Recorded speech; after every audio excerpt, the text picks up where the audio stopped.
Mengapa keberhasilan menembak jatuh drone justru dirayakan oleh pihak yang meluncurkan drone tersebut? Selamat datang di Kenapa Itu Ya? Di berita, kita sering mendengar klaim kemenangan. Militer berhasil menembak jatuh 99% drone yang menyerang. Terdengar seperti kesuksesan besar, bukan? Tapi mari kita lihat buku kas negara tersebut keesokan harinya. Anggaran setara pembangunan 10 rumah sakit lenyap dalam satu malam hanya untuk bertahan dari serangan udara. Setiap rudal canggih yang ditembakkan ke udara adalah jutaan dolar uang pajak rakyat yang lenyap tanpa bekas. Kemenangan taktis di udara ini jika dihitung secara matematika ekonomi, sebenarnya adalah sebuah kekalahan strategis yang sangat telak bagi negara tersebut. Inilah sisi gelap ekonomi dari pertahanan militer yang tidak pernah dibahas di televisi. Kita selalu disajikan visual ledakan dramatis di langit malam, namun kita jarang diajak melihat deretan angka merah di laporan keuangan Kementerian Pertahanan. Dalam episode kali ini, kita akan membongkar ilusi kemenangan militer dan menyelami dinamika biaya tersembunyi yang mengerikan. Bayangkan sebuah skenario di mana musuh mengirimkan sekawanan drone seharga mobil bekas. Untuk menghancurkannya, sistem pertahanan udara merespons dengan meluncurkan rudal pencegat yang harganya setara dengan sebuah rumah mewah di pusat kota. Secara fisik, ancaman berhasil dinetralkan. Langit kembali aman, namun secara finansial pihak bertahan baru saja mengalami perampokan. Fenomena inilah yang disebut sebagai peperangan asimetris berbasis biaya.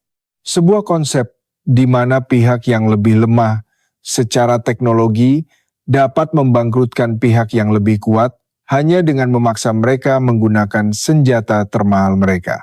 Mari kita mulai analisis mendalam ini dengan membedah anatomi dari klaim kemenangan 99% intersepsi tersebut. Bagian pertama, ilusi kemenangan 99% intersepsi. Ketika sebuah negara diserang oleh 100 drone kamikaze dan 99 diantaranya berhasil dihancurkan sebelum mencapai target, narasi publik akan mengeluh-elukan kehebatan sistem pertahanan udara. Media massa akan menyebutnya sebagai perisai baja yang tidak dapat ditembus oleh musuh. Namun, mari kita bedah angka-angka di balik perisai baja tersebut. Sebuah drone kamikaze modern yang diproduksi secara massal biasanya hanya menelan biaya sekitar $20.000. Drone ini menggunakan mesin kelas komersial yang murah, material bodi dari plastik atau komposit ringan, dan sistem navigasi GPS sipil yang bisa dibeli dengan mudah di pasar bebas secara online. Di sisi lain, rudal pencegat darat ke udara yang canggih memiliki harga rata-rata 2 hingga 4 juta dolar per unit. Rudal ini dilengkapi dengan sensor pencari panas yang sangat sensitif, motor roket berbahan bakar padat yang kompleks, dan sistem komputer internal yang mampu menghitung lintasan intersepsi dalam hitungan milidetik. Perbedaan teknologinya sangatlah ekstrem. Rasio ketidakseimbangan biaya ini mencapai 1:100. Artinya, untuk menghancurkan satu drone murah, pihak bertahan harus mengeluarkan biaya 100 kali lipat lebih besar. Jika musuh meluncurkan 100 drone dengan total biaya 2 juta dolar, pihak bertahan harus membakar dana sebesar 200 juta dolar hanya untuk menembak jatuh semua ancaman tersebut di udara. Inilah ilusi yang sebenarnya. Kemenangan 99% intersepsi adalah jebakan finansial yang dirancang dengan sangat cerdik. Pihak penyerang tidak peduli apakah drone mereka mencapai target fisik atau tidak.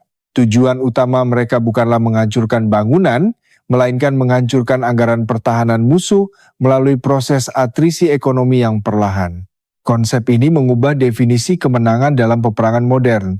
Di masa lalu, kemenangan diukur dari seberapa banyak wilayah yang dikuasai atau seberapa banyak pasukan musuh yang dikalahkan. Kini, di era peperangan asimetris, kemenangan seringkali diukur dari seberapa efisien Anda dapat memaksa musuh untuk menghamburkan kekayaan nasional mereka ke udara malam yang kosong. Para analis militer sering menyebut situasi ini sebagai rasio pertukaran biaya yang negatif. Semakin tinggi tingkat keberhasilan intersepsi Anda terhadap senjata murahan, semakin dalam pula lubang defisit anggaran yang Anda gali untuk negara Anda sendiri. Ini adalah paradoks pertahanan udara. Anda bangkrut bukan karena Anda gagal bertahan, tetapi justru karena Anda terlalu sukses. Bahkan jika pihak bertahan mencoba menggunakan sistem senjata yang lebih murah, seperti meriam anti pesawat otomatis, drone modern dirancang untuk terbang dalam formasi kawanan yang padat. Mereka terbang rendah, dan memanfaatkan kontur geografis untuk menghindari deteksi radar selama mungkin, menyisakan waktu respons yang sangat sempit bagi meriam pertahanan jarak dekat tersebut. Akibatnya, para komandan pertahanan udara seringkali tidak memiliki pilihan lain selain menekan tombol peluncuran rudal mahal mereka. Mereka tidak bisa mengambil risiko membiarkan satu drone pun lolos dan menghantam infrastruktur sipil yang padat penduduk. Tekanan moral dan politik ini secara otomatis memaksa mereka untuk terus memainkan permainan ekonomi yang merugikan ini. Lebih ironisnya lagi, puing-puing dari drone murah yang berhasil dihancurkan di udara seringkali masih jatuh dan menyebabkan kerusakan sekunder di darat. Meskipun ledakan utama berhasil dicegah, pecahan logam yang jatuh dari langit dengan kecepatan tinggi tetap membutuhkan biaya pembersihan, perbaikan atap bangunan, dan asuransi, menambah total kerugian ekonomi secara keseluruhan. Jadi, ketika kita melihat laporan kesuksesan intersepsi di media, kita harus mulai mempertanyakan indikator keberhasilan tersebut. Kemenangan sejati dalam perang modern tidak hanya diukur dari kebersihan langit dari ancaman fisik, tetapi juga dari ketahanan pembukuan finansial negara. Jika pertahanan udara Anda menguras kas negara dalam sebulan, Anda sebenarnya sedang kalah. Ilusi inilah yang menjadi pilar utama dari kebangkrutan militer modern. Negara-negara besar terus mengembangkan senjata super canggih yang luar biasa mahal, sementara musuh-musuh mereka fokus pada kuantitas senjata murah yang bisa diproduksi di garasi. Pertanyaannya sekarang, apakah harga sebuah rudal adalah satu-satunya biaya yang harus ditanggung? Tentu saja tidak. Bagian kedua, menghitung biaya operasional. Harga stiker sebuah rudal pencegat yang mencapai jutaan dolar hanyalah puncak dari gunung es pengeluaran militer. Di bawah permukaan laut pembukuan, terdapat rantai biaya operasional yang sangat masif dan terus berjalan setiap detiknya. Mari kita mulai dengan denyut nadi utama dari setiap sistem pertahanan udara modern, yaitu sistem radar. Radar pertahanan udara bukanlah antena parabola biasa yang bisa dicolokkan ke stop kontak rumah. Sistem radar AESA yang canggih membutuhkan pasokan daya listrik yang sangat besar untuk memancarkan gelombang elektromagnetik ke atmosfer atas. Untuk memenuhi kebutuhan daya ini, sistem pertahanan mengandalkan generator diesel industri berkapasitas raksasa yang harus menyala tanpa henti. Generator diesel ini mengonsumsi ribuan liter bahan bakar setiap harinya. Bayangkan, biaya logistik untuk memastikan pasokan bahan bakar ini tidak pernah terputus. Truk-truk tangki harus terus mengalir ke lokasi baterai pertahanan udara yang seringkali berada di lokasi terpencil atau disembunyikan. Truk logistik ini sendiri membutuhkan bahan bakar, perawatan, dan pengawalan ketat. Selain konsumsi daya, memancarkan gelombang radar yang kuat menghasilkan panas yang ekstrem pada komponen elektronik. Jika tidak didinginkan, radar akan meleleh dalam hitungan menit. Oleh karena itu, sistem pertahanan udara dilengkapi dengan unit pendingin cair yang sangat kompleks, mirip dengan sistem pendingin pada reaktor nuklir skala kecil. Ini adalah lapisan biaya berikutnya. Cairan pendingin khusus ini harus diganti dan difilter secara berkala. Pompa bertekanan tinggi yang mengalirkan cairan ini beroperasi 24 jam sehari dan membutuhkan perawatan konstan. Jika pompa ini gagal, seluruh sistem radar harus dimatikan secara darurat, menciptakan celah keamanan yang fatal. Biaya perawatan sistem pendingin ini mencapai ribuan dolar per minggu. Lalu kita masuk ke ranah transportasi rudal itu sendiri. Rudal pencegat bukanlah amunisi biasa yang bisa dilempar ke belakang truk bak terbuka. Mereka mengandung bahan peledak tinggi, bahan bakar roket padat yang sangat sensitif terhadap guncangan, dan sistem optik komputer yang rentan terhadap perubahan suhu. Memindahkan rudal dari pabrik ke peluncur adalah operasi logistik yang rumit.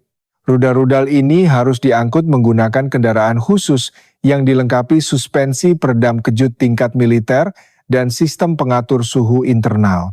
Mengangkut satu unit rudal ke garis depan seringkali melibatkan konvoi panjang, pengawasan satelit, dan keamanan tingkat tinggi.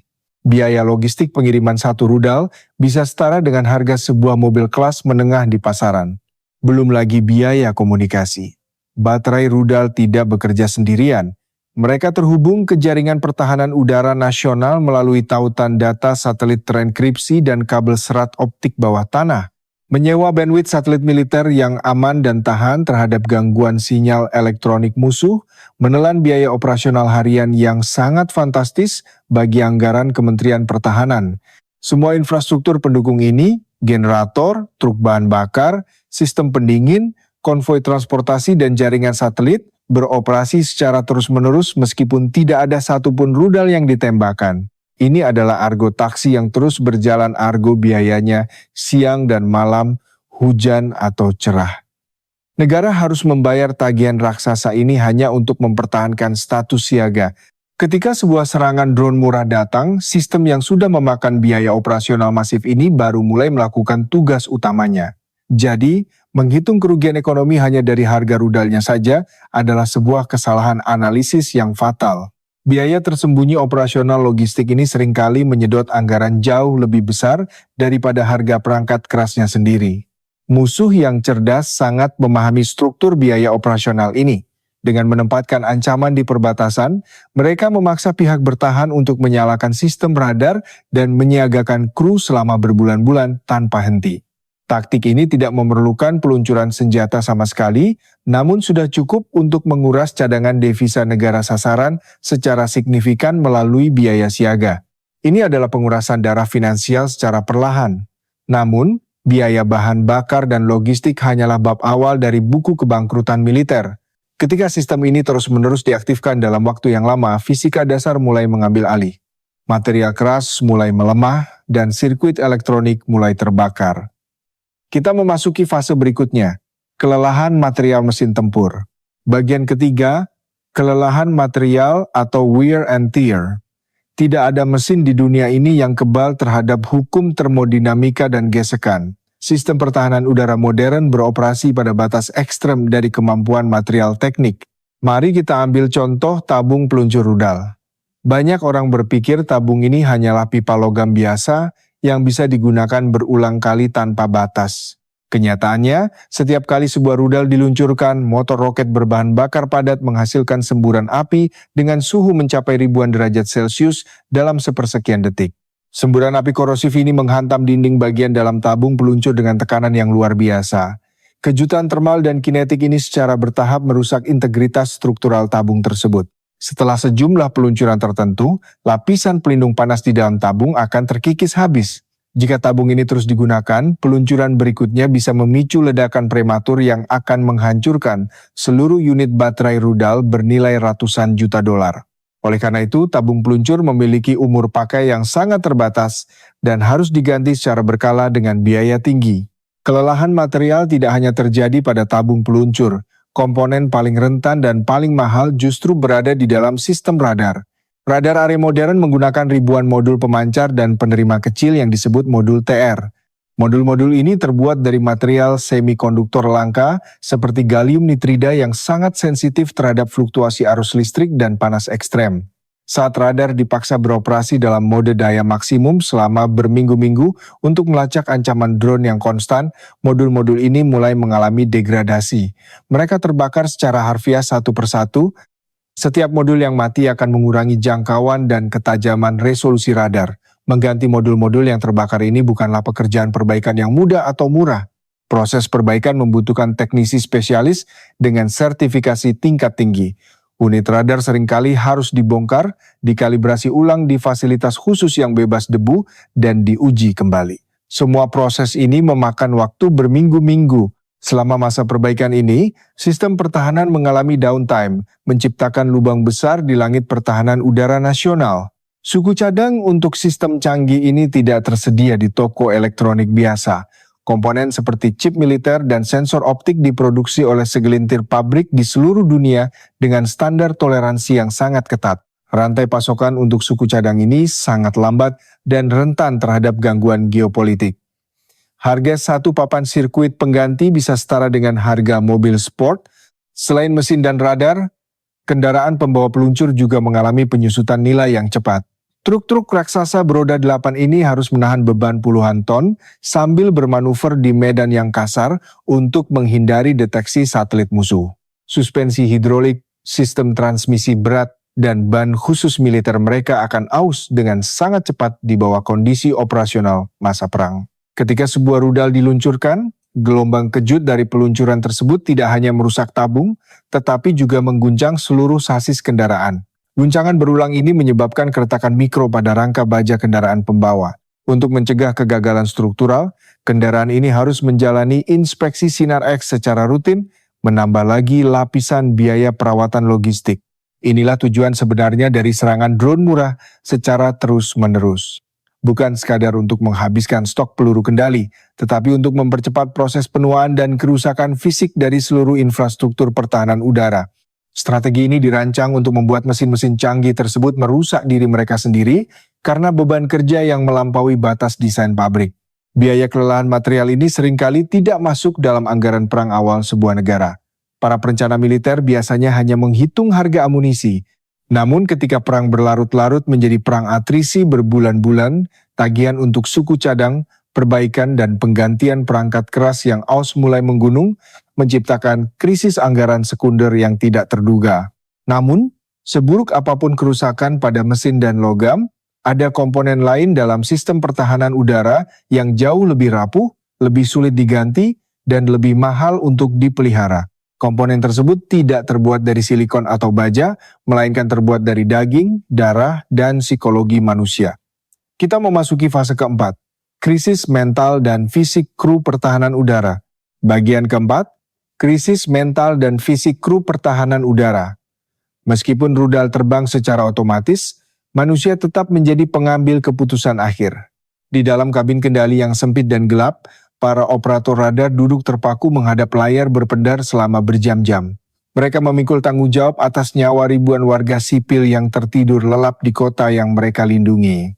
Ancaman drone modern tidak datang pada jadwal yang rapi. Mereka bisa muncul kapan saja, seringkali di tengah malam atau saat fajar menyingsing untuk memaksimalkan kelelahan operator. Kru pertahanan udara harus mempertahankan tingkat konsentrasi yang ekstrem selama pergantian shift yang panjang. Kedipan kecil di layar radar bisa berarti kawanan drone kamikaze yang siap membunuh. Tingkat stres kognitif ini sangat menghancurkan. Fenomena ini dikenal sebagai kelelahan keputusan atau decision fatigue. Operator harus membedakan antara ancaman nyata, kawanan burung bermigrasi, anomali cuaca, atau pesawat komersial yang salah jalur hanya dalam hitungan detik. Jika mereka ragu, kota hancur. Jika mereka salah tembak, mereka menembak jatuh pesawat sipil yang tidak bersalah. Beban psikologis ini menyebabkan kelelahan fisik yang nyata.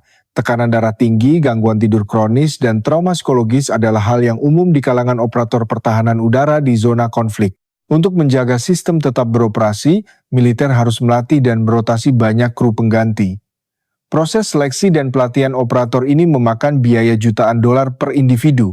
Tidak seperti prajurit infanteri dasar, operator rudal canggih membutuhkan pendidikan matematika, fisika, dan pemahaman taktik elektronik tingkat lanjut.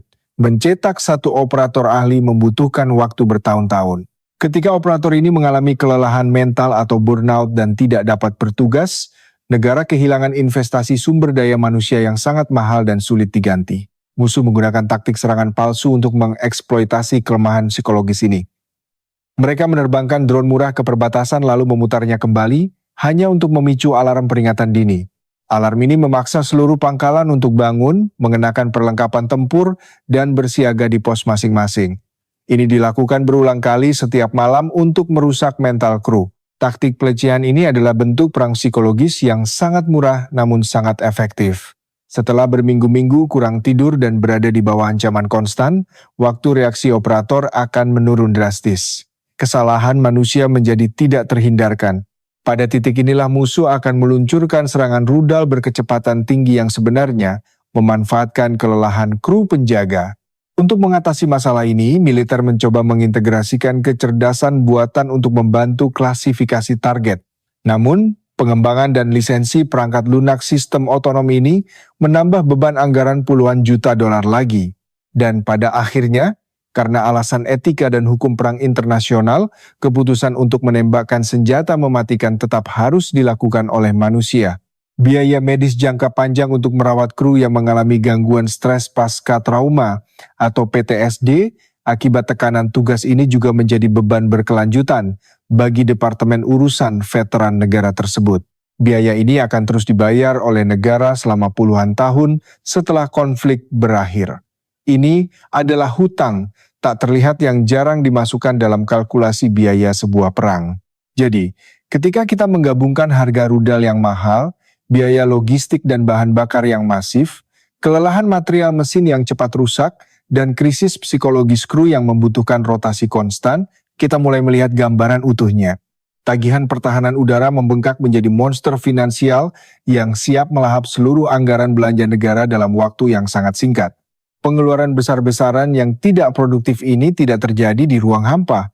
Uang yang dibakar di langit harus diambil dari suatu tempat di darat. Disinilah peperangan militer bertransformasi menjadi krisis ekonomi sipil.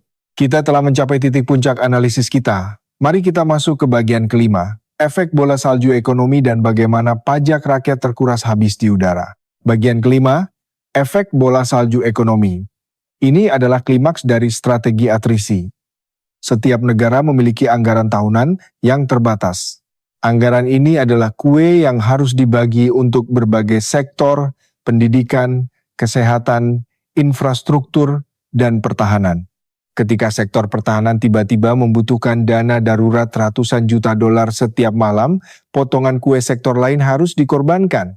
Mari kita visualisasikan kerugian ini. Setiap kali komandan menekan tombol peluncuran rudal pencegat seharga 3 juta dolar, bayangkan sebuah tumpukan uang tunai setinggi lemari terbakar habis menjadi abu dalam waktu 10 detik.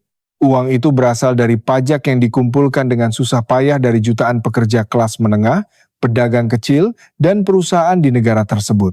3 juta dolar bukanlah sekadar angka di layar. Itu adalah biaya ekuivalen untuk membangun sebuah sekolah modern lengkap dengan laboratorium komputer atau mendanai beasiswa universitas untuk ribuan mahasiswa berprestasi atau mengaspal puluhan kilometer jalan desa untuk melancarkan jalur distribusi pertanian. Semua potensi pembangunan masa depan itu lenyap begitu saja di udara malam. Ketika serangan drone musuh terjadi setiap malam selama berbulan-bulan, pemerintah akan kehabisan cadangan dana darurat. Apa yang dilakukan pemerintah saat kas negara kosong namun perang masih berlanjut? Mereka memiliki dua pilihan buruk, memotong anggaran layanan publik secara drastis atau mencetak uang baru dan berhutang. Biasanya, mereka akan memilih untuk melakukan keduanya sekaligus. Mencetak uang untuk membiayai pembelian rudal baru dari luar negeri akan memicu inflasi masif. Nilai mata uang lokal akan anjlok.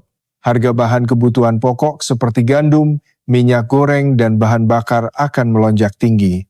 Rakyat sipil yang tadinya merasa aman karena drone musuh berhasil ditembak jatuh, kini harus menghadapi kelaparan dan kemiskinan akibat krisis ekonomi domestik. Inilah yang disebut sebagai biaya peluang atau opportunity cost yang fatal. Negara yang mengorbankan stabilitas ekonomi jangka panjangnya demi kemenangan taktis jangka pendek pada akhirnya akan runtuh dari dalam. Sejarah telah berulang kali membuktikan bahwa Uni Soviet runtuh bukan karena dikalahkan di medan perang militer, melainkan karena kebangkrutan ekonomi akibat perlombaan senjata. Pihak penyerang sangat memahami kelemahan ekonomi makro ini. Mereka menggunakan drone seharga 20.000 dolar bukan sebagai senjata peledak, melainkan sebagai alat pemeras finansial. Mereka sedang meretas sistem ekonomi musuh secara paksa. Ini adalah bentuk peperangan finansial yang paling murni, disamarkan sebagai serangan udara konvensional yang mematikan. Efek domino ini merambat ke sektor investasi. Investor asing akan menarik dana mereka dari negara yang terus-menerus berada dalam status siaga perang udara. Pabrik-pabrik sipil akan tutup karena pasokan listrik dialihkan untuk mendukung infrastruktur militer dan radar. Pengangguran meningkat tajam, menciptakan ketidakstabilan sosial dan protes politik yang mengancam pemerintah. Ketika sebuah negara terpaksa berhutang miliaran dolar untuk membeli rudal pertahanan tambahan, mereka menggadaikan masa depan generasi berikutnya kepada kreditur internasional.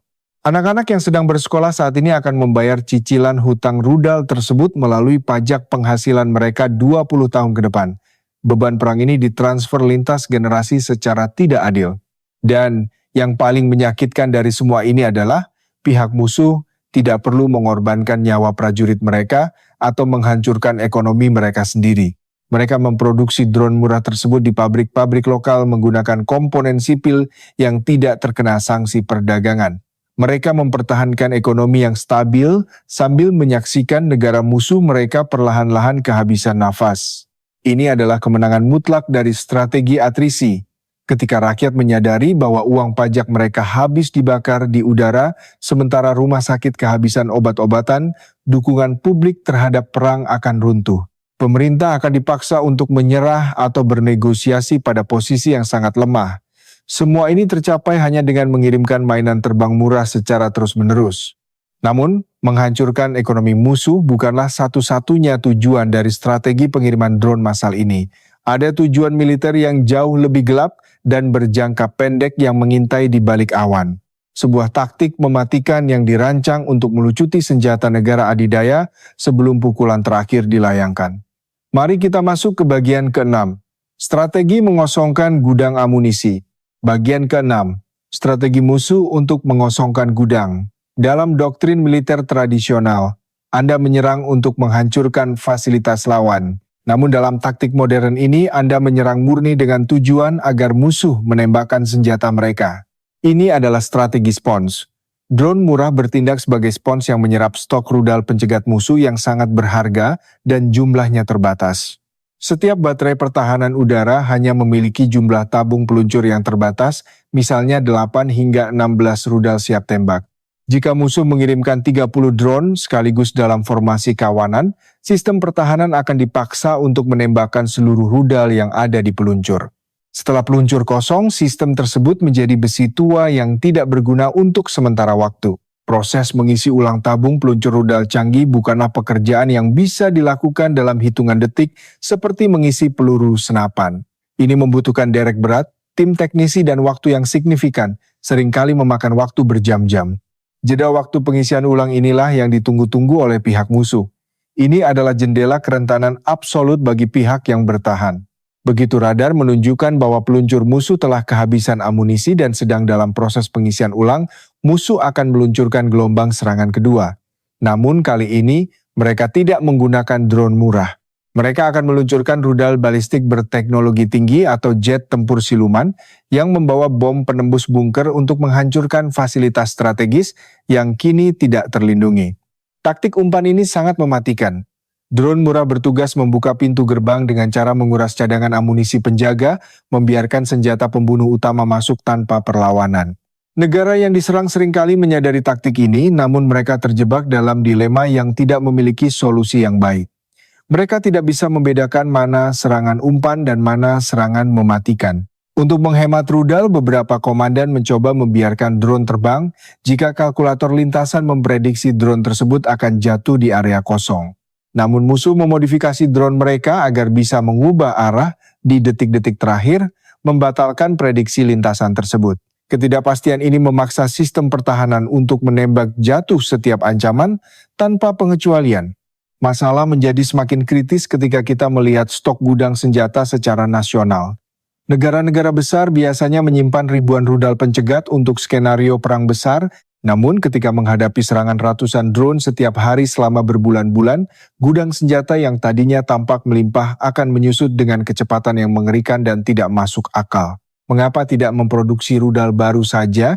Ini adalah akar dari krisis amunisi global. Membangun sebuah drone murah hanya membutuhkan waktu beberapa jam di fasilitas perakitan sederhana. Komponennya tersedia di pasar komersial. Sementara itu, memproduksi satu unit rudal pencegat canggih membutuhkan waktu hingga 18 bulan di fasilitas industri pertahanan yang sangat terspesialisasi. Rudal canggih membutuhkan chip pemandu presisi tinggi, giroskop laser, dan propellan roket khusus yang proses pembuatannya sangat lambat dan berbahaya. Tidak ada pabrik di dunia ini yang mampu memproduksi rudal canggih secepat musuh memproduksi drone murah berbahan plastik. Rasio produksi ini menciptakan ketidakseimbangan struktural yang tidak dapat diatasi dengan uang semata. Ketika tingkat konsumsi amunisi jauh melampaui tingkat produksi, negara akan memasuki zona krisis kelangkaan senjata. Mereka tidak bisa lagi melindungi seluruh wilayah udaranya. Komandan harus membuat keputusan tragis tentang kota mana yang akan dilindungi dan kota mana yang akan dibiarkan tanpa pertahanan. Taktik mengosongkan gudang ini telah berhasil mematahkan perisai pertahanan udara nasional. Krisis amunisi ini tidak hanya berdampak pada negara yang sedang berperang. Dalam ekosistem geopolitik modern, negara-negara bergantung pada sekutu adidaya mereka untuk pasokan senjata canggih. Namun apa yang terjadi ketika sang negara adidaya sendiri mulai kehabisan stok rudal di gudang mereka? Kita memasuki bagian ketujuh, dampak geopolitik dan krisis suplai global yang meluas.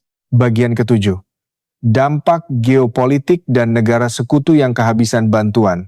Negara-negara adidaya seperti Amerika Serikat atau negara-negara Eropa seringkali bertindak sebagai gudang senjata demokrasi, menyuplai rudal pertahanan udara bernilai miliaran dolar kepada sekutu mereka yang sedang diserang. Ini adalah bentuk proyeksi kekuatan dan diplomasi militer global. Namun, strategi atrisi drone murah telah merusak model diplomasi ini. Ketika sebuah negara sekutu membakar puluhan rudal canggih setiap malam untuk menembak jatuh drone, stok bantuan militer dari negara adidaya akan terkuras dengan sangat cepat. Negara adidaya tiba-tiba menyadari bahwa persediaan strategis mereka sendiri yang disiapkan untuk perang dunia menyusut ke tingkat yang berbahaya.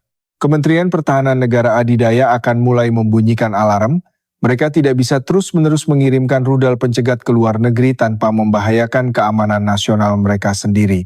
Industri pertahanan mereka yang telah dioptimalkan untuk efisiensi masa damai, tidak mampu meningkatkan kapasitas produksi secara tiba-tiba untuk memenuhi permintaan masa perang yang eksponensial. Rantai pasokan global untuk komponen militer canggih sangatlah rentan. Banyak bahan mentah penting, seperti logam tanah jarang atau rare earth elements yang digunakan dalam radar dan sirkuit rudal, justru ditambang dan dikendalikan oleh negara-negara pesaing. Meningkatkan produksi rudal berarti meningkatkan ketergantungan pada rantai pasokan yang berpotensi diblokir kapan saja oleh musuh. Akibatnya, aliran bantuan senjata akan mulai melambat. Negara sekutu yang tadinya merasa aman di bawah payung pertahanan udara akan mulai merasakan kepanikan. Mereka dipaksa untuk menjatah penggunaan rudal mereka. Mereka harus membiarkan beberapa drone musuh lolos dan menghantam target sekunder demi menyimpan rudal yang tersisa untuk melindungi fasilitas pemerintahan yang paling vital. Situasi ini mengubah keseimbangan kekuatan global. Negara-negara kecil atau kelompok milisi yang sebelumnya dianggap tidak memiliki kekuatan udara yang signifikan, kini dapat menantang dan bahkan mengalahkan pertahanan udara negara-negara maju. Mereka tidak membutuhkan jet tempur canggih, mereka hanya membutuhkan kontainer berisi ribuan drone kamikaze murah dan strategi atrisi yang konsisten. Pergeseran paradigma ini membuat para jenderal dan pakar strategi militer di seluruh dunia harus membuang buku panduan lama mereka. Memiliki teknologi rudal paling canggih di dunia tidak lagi menjamin supremasi udara jika Anda tidak mampu membiayai penggunaannya secara massal. Kuantitas senjata murah kini memiliki kualitas tersendiri yang mampu menenggelamkan keunggulan teknologi. Negara-negara yang bergantung pada impor senjata mahal mulai menyadari kerentanan kedaulatan mereka. Jika perang meletus, mereka akan kehabisan amunisi dalam hitungan minggu dan pesanan rudal mereka baru akan tiba 2 tahun kemudian. Krisis ini memicu kepanikan global dan perlombaan baru untuk mencari solusi pertahanan udara yang lebih murah dan berkelanjutan secara ekonomi. Beberapa negara mulai berinvestasi kembali pada meriam anti pesawat tradisional karena biaya pelurunya yang sangat murah. Namun jangkauan meriam ini sangat terbatas dan tidak efektif melawan serangan dari ketinggian tinggi. Yang lain mencoba mengembangkan drone pencegat taktis menggunakan drone untuk melawan drone. Namun teknologi panduan swarm drone pemburu ini masih dalam tahap eksperimental. Pada akhirnya, krisis amunisi global ini memaksa industri pertahanan militer untuk menghadapi kenyataan pahit. Model bisnis mereka yang memproduksi senjata super mahal dalam jumlah sedikit tidak lagi relevan untuk memenangkan perang modern yang didominasi oleh drone murah. Kita telah tiba pada sebuah kesimpulan penting tentang hakikat perang di era modern. Mari kita bahas di bagian ke-8. Bagian ke-8. Kesimpulan. Kapan biaya menjadi senjata yang mematikan? Jawabannya adalah saat ini juga. Perang modern telah berevolusi melebihi ledakan kinetik di medan tempur. Perang kini adalah kompetisi akuntansi makroekonomi yang brutal. Senjata paling mematikan bukanlah rudal yang membawa hulu ledak terbesar, melainkan senjata yang memiliki rasio efisiensi biaya paling menghancurkan. Ilusi kemenangan intersepsi 99% harus dipatahkan. Kita harus berhenti bersorak ketika melihat rudal seharga jutaan dolar meledakkan mainan plastik seharga $20.000 di udara. Setiap ledakan tersebut adalah kemenangan taktis bagi militer, namun merupakan kekalahan strategis yang mengerikan bagi Kementerian Keuangan dan masa depan ekonomi suatu bangsa. Biaya tersembunyi dari pertahanan udara operasional logistik, bahan bakar, kelelahan material radar, kerusakan tabung peluncur, kelelahan mental operator, hingga efek inflasi ekonomi adalah beban nyata yang menggerogoti ketahanan nasional dari dalam. Mengabaikan biaya-biaya ini sama saja dengan membiarkan negara Anda berjalan perlahan menuju jurang kebangkrutan militer yang tidak dapat dihindari.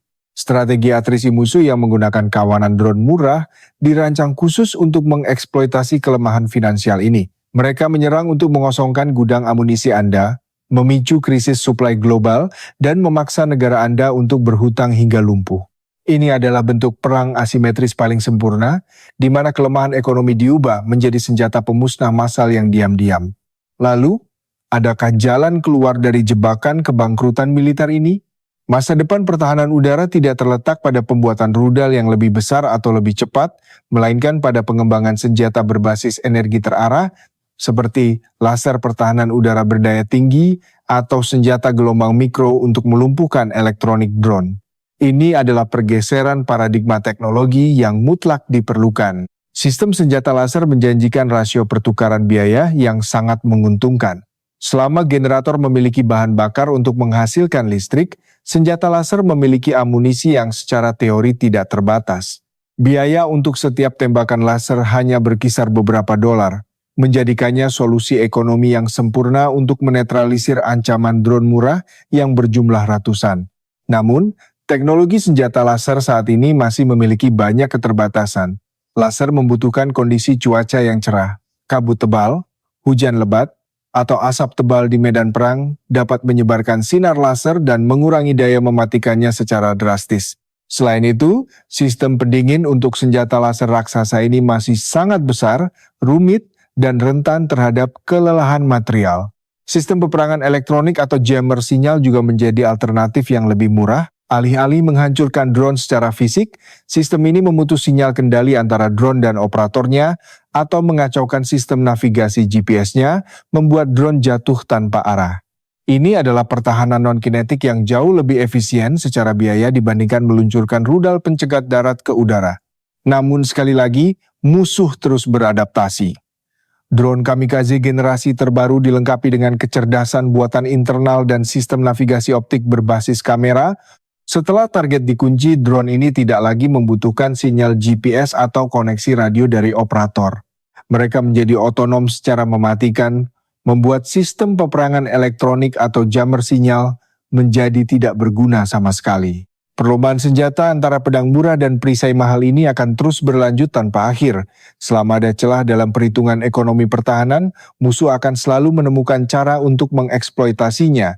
Perang di masa depan tidak akan dimenangkan oleh pihak yang memiliki teknologi paling canggih, melainkan oleh pihak yang memiliki rantai pasokan paling murah dan tangguh. Ini adalah pengingat keras bagi para pembuat kebijakan dan masyarakat luas.